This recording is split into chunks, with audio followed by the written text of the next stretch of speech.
D என்ற எழுத்தில் வச்சவங்களுக்கு பலன் சொல்லுங்க. டீங்கிற எழுத்துக்கு ஒரு தன்மை இருக்குது. அதாவது ஒவ்வொரு எழுத்துக்களுக்கும் ஒரு ஸ்பெஷாலிட்டி இருக்குது. அதே மாதிரி இந்த டீங்கிறதுக்கு ஒரு ஸ்பெஷாலிட்டி என்னன்னு கேட்டிங்கனாக்க, மிகப்பெரிய ஏழ்மையாக இருப்பாங்க. ஏழ்மையாக வாழ்க்கையை துவக்கிறவங்க பாதி வயதுக்கு மேலே மிகப்பெரிய பணக்காரர் ஆகிடுவாங்க. 2 தன்மையை கொடுக்கும் அது. ஏழ்மையாக இருக்கிறவங்களுக்கு பேரை டீயில் வச்சிட்டோம்னா இவங்க பாதி வாழ்க்கைக்கு மேலே மிகப்பெரிய செல்வந்தராக ஆவாங்க. செல்வந்தராக இருக்கவங்களுக்கு டீயில் பேர் வைக்கக்கூடாது.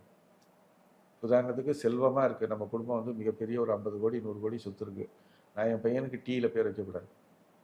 அப்படி பேர் வச்சாங்கன்னாக்க செல்வம்ங்கிறது மாதிரி ஏழ்மையை உருவாக்கும்.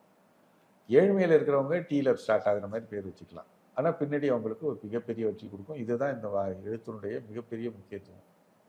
டீங்கிற எழுத்து வந்து பார்த்தீங்கன்னாக்க எழுத்துக்கள்லேயே அதிகமான அதிர்வு எழுத்து உள்ளது. அதிர்வு அதிகமாக உள்ள எழுத்து இந்த டீங்கிற எழுத்து தான். இந்த டீங்கிற எழுத்து தான் வந்து போருக்கும் காரணமாக இருக்குது. போர் ஏற்படுத்துறதுக்கும் காரணமாக இருக்குது. அதே மாதிரி மிகப்பெரிய வெற்றியை கொடுத்து செல்வத்தை கொடுக்கறதுக்கும் இதுதான் காரணமாக இருக்குது. போராடி வெற்றி பெற்று செல்வத்தை அடைகிறது.